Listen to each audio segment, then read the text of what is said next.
Righto, welcome back, and come back to the theatre of dreams, and a new car for the channel.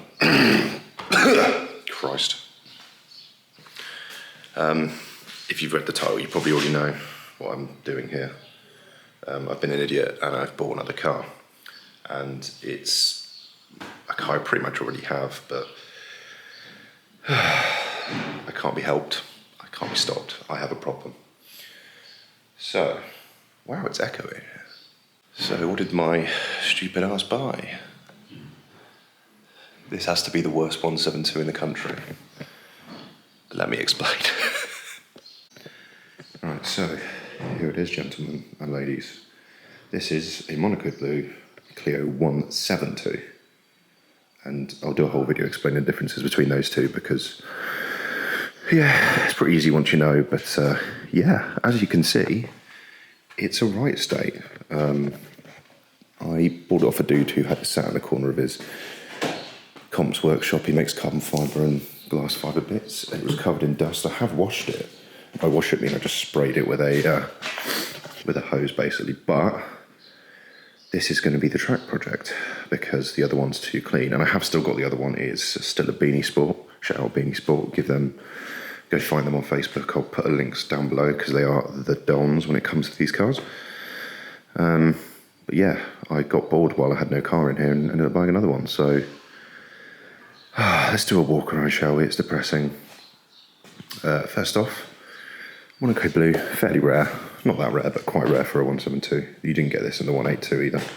Very similar to the old Williams Blue. I don't think it's quite the same though. First off, the wheels. You may think, wow, 17-inch Wolf races, you're really cool, but unfortunately these are BS. These are bullshit. I have no idea that they're coming off. I've got new wheels coming for it. Bodywork wise, it's covered in dents and things. It's been sat, I think it's MOT around in 2016, so it hasn't been on the road since then. So it's pretty ropey, but it does run, and as you can see from the sticker, apparently there's power flex in it. There's actually a lot weird in this car. Apparently it was going to become a race car and then never did, so parts have done, parts have not. The grill's up there, by the way. I took it off just to get a better look in here. I also blasted in here, but not around the battery because scared. So you can still see how dusty it was like this, like a really thick old layer. Cool. Yeah, lots of stuff not right with it, but I'm planning on stripping this one way down and playing with it. Belts haven't been done in 13 years, or I think it's even like 30,000, 40,000 miles, so it's out. It's not right, you need to do that, but it does run at the moment. I don't want to run it too much, and I'll show you why in a minute. Had to buy a new battery for it because I didn't have one, but there you go. But yeah, the bonnet is probably the worst part of the paint. As you can see, it's just completely lacquer peeled. It's got a huge ding there, which I might just, you can't even pop it out, can you? It looks like someone's tried to get in here to do that, actually, to pop it out, and failed. So yeah, an engine. You'll notice this doesn't have an engine cover on it. It's pretty common when these go missing. Also doesn't have the fuel rail cover, which is great if you have an accident. Yeah, little bits it's missing, but it does drive. Oh, and you may think, wow, that's fast. Look how racy, look at that sand coat one. I mean, that's all right, but the actual filter is non-existent. There isn't one in there. And also, these just soak heat on these cars. You should have the standard airbox, really.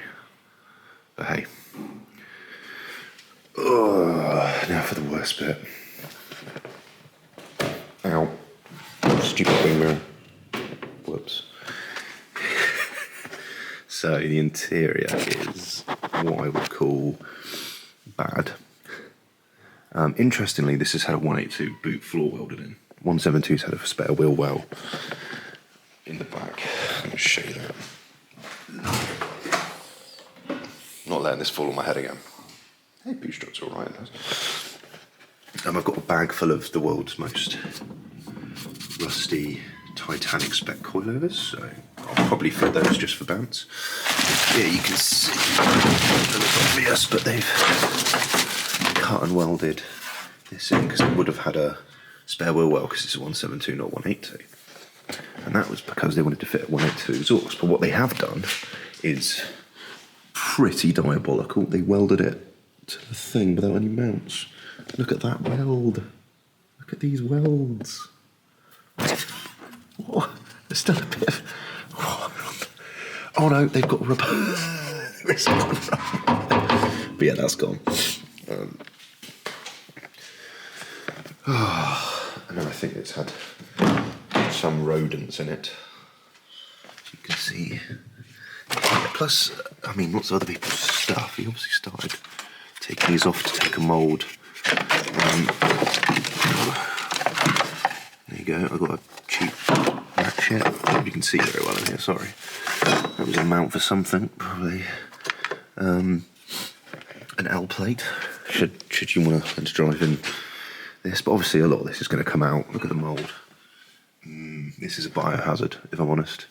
For some reason, someone's ripped this out. Good old Clio's just.